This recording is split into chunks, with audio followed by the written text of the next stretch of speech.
Well, the story of the higher place dates back to my younger years growing up in southwest Nigeria. There was just this sense of calling upon my life, and I always knew that this is something that I think God is going to call me to do one day. And then I heard about how my dad planted the groups of churches that he now leads in southwest Nigeria, and there was this prophetic word spoken over him, and that he would start the church from rural Nigeria, and the church would grow to urban Nigeria, and a seed from his own life would take the gospel to different parts of the world. So that was sort of the cloud that was hanging over me, but I basically just moved on with my own plans. I made my plans, said my prayers, and just continued with my life.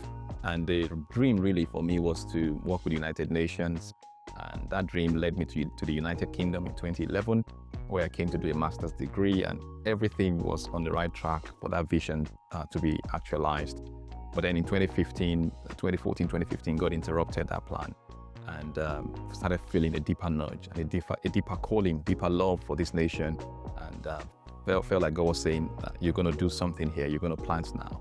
And I submitted that to a lot of leaders in this land, a lot of people around me, and everybody confirmed it. And over time, the vision became clearer and clearer, and God started giving us this deeper passion for every nation and generation. And so this is what defined the vision of this church, that this church would be a church that will reach out and affect thousands of people from every nation and generation. And the journey started in 2016, actually 2015, because we had a small group that was meeting together. About four of us would meet every Thursday and then prayed a lot for 1 year. And then we had a small lunch team made up of 5 people, mostly Debi's friends. And that led to the church starting on the 16th of July 2016. That's the journey. I mean, God has been so good to us. The journey of pioneering is very hard. And, you know, the whole thing around starting with nothing, no resource, no connection, just a dream, just a vision. Looking back now, I think how crazy was I to go start something like this. And God has really moved. God has moved in diverse ways. Debi, you want to speak into that? Yeah, it's amazing. So obviously when we first started the church, you know, God did give us that vision for nations and generations, but also to reach out to people who have been de-churched, people who were unchurched, people who had kind of lost their faith, lost their way. And I've really seen God move in that way. And a lot of people that have come to the higher place have been from that walk of life, if you like, and just seeing their life change, seeing them come to believe again, or come to have that renewal of faith again. I think it's something that's really special. And I also think, you know, you can just be around gathering a people but not really seeing life change. And so to see lives being transformed, it's a huge thing, and that's one of the ways that I've really seen God moving through the church and in the church. Hi, my name's Dijane and I'm Sarah, and we joined the High Place in January of this year. I met Dijane around 3 years ago in university, and we've been at the hip ever since, hence why we joined together. I think what led us to become part of the church was how welcoming and kind everyone was just from the get-go. As soon as we attended church on the first occasion, everyone made it a purpose to get to know us, to share their contacts, and really, you know, just get us a part of the church straight away. I serve in the welcome team. And I serve in the social media team.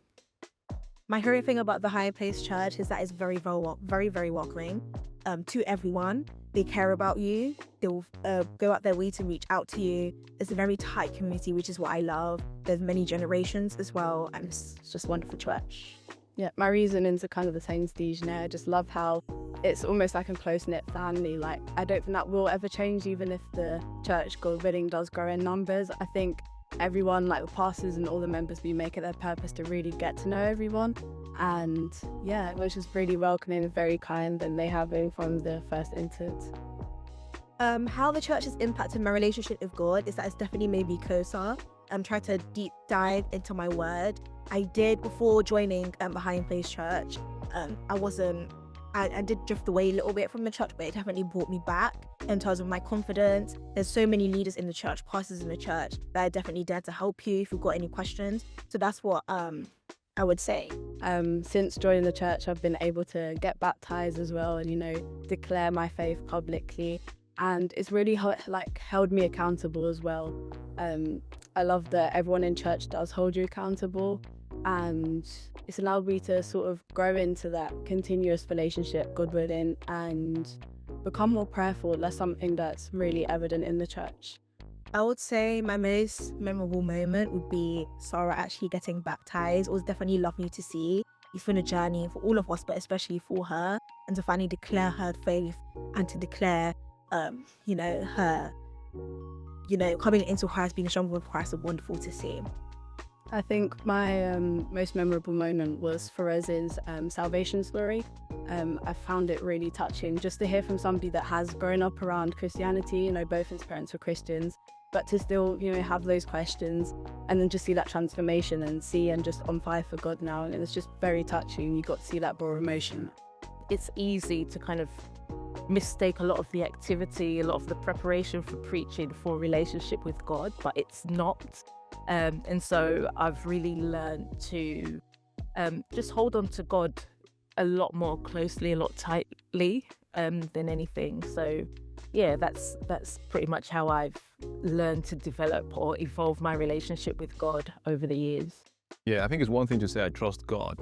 It's another thing to be put in situations where you actually have to trust God. You have no other option. So for me, I've had to just hold on to God strongly, tightly over the course of leading the church. So, that space where I just go to God and ask for His strength, tell Him, without you, I can do nothing. And God, you've got to show up now. If you don't show up, this is all going to blow up. So I've had a lot of moments like that kind of deepened my knowledge of who God is, my time with God, my personal relationship with God.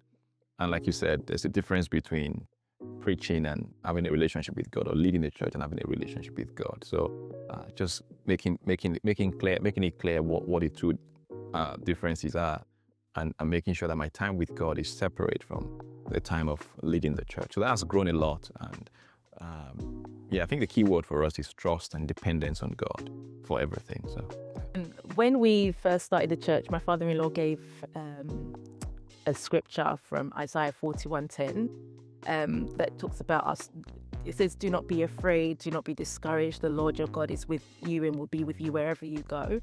And it's one that I've held on to so closely, and that's really kept us anchored, because it's a journey that we've never walked before. It's something that we've never done before, and it can be scary. It's going into the unknown territory, but just knowing that God has commissioned you and He's called you into something, knowing who you are in Him, and His vision for your life and for the lives of others, I think that has really kept us grounded. Yeah, there are a lot of verses, a lot of promises from God, even the words that shaped the journey, the starting of the church. So you got Habakkuk 3:19, "It will make my feet like hinds' feet and make me to walk upon my high places." That's where we got the name of the church from. Isaiah 2:2, "In the last days, the mountains of the Lord's temple will be established as the highest of the mountains, and all nations will flow into it." There's a lot of it. Psalm 145, "You shall raise up a foundation of many generations." It's just kind of a bunch of things that have anchored and shaped the calling, and it's basically been those verses that we go back to, those promises that anchored the call and shaped the call over the years. So there's a lot of them, but I think these are some that we go back to every time. I love everything about the High Faith. We were talking about this Everything. a few weeks ago, where Debbie told me after the church, "I love this church." So after a service, "I love this church," and I thought, there's too many pastors that don't like their church. It's really good that we still love the church even after 10 years. So that speaks volumes. Sincerely, I think you know that the presence of God is there. The word is there. The people, everything about the Higher Place is just like, it's become the love of my life, really. Am I not the love of your life? I'm in you. Well, yeah, I get what you mean. Well, yeah. So I mean, the church. We love the church. We love the church. We don't just love leading the church. We love being a part of the church. The people, the life change, the stories, the praying culture, the love. People tell us that the higher place is known for the love of God, the love that people have for each other, prayer, and then known for just that unity and the word of God. So all these things we love so much. We love you guys. We love the church. We love the church. 100% we love the church. Yeah, let's start with that. Thank you. Thank you for believing in us, for holding our hands. Like I said earlier on, pioneering is a big deal. So this is not a church that started with some funding or some groups of people backing it all up from different places. This is just building from the ground up. And God has brought you in. It's like when He talks about you are no longer foreigners and strangers in the book, in one of Paul's letters, that God has brought us in brick by brick to build something special. And I thank you for coming in and believing and partnering with God and with us on this journey. The other thing I was saying to the church is that we are 10 years old, but what got us here will not get us to where we are going. So really, it's a call to say we've got to lace up our boots. We've got to get ready for what God is going to do. God has been speaking this word of multiplication of our lives, of our church, and really we've got to just come together and be ready to pursue all that God has for us. Let's celebrate where we are, but know that this is just the beginning. The past 10 years has just been foundation laying, and now it's time to take it to the next level and partner with Jesus to change more lives and transform our city. So that's what I would say to the church. Yeah, everything that he said. Plus more. No, thank you, honestly. Yeah, just being part of the vision of God and participating in God's call for your life as well. I don't think it's an accident that anyone is here, and it is God's calling. So thank you for being a part of that call, for your life as well. The best is yet to come. I think God has so much more. There's so much vision. There's so many things that God has really shown us about the church. Yeah. And many prophecies that you've all sent in and all. It's a lot hanging over us. It's a lot as a church. Yeah, but yeah, the best is still yet to come. The best is yet to come.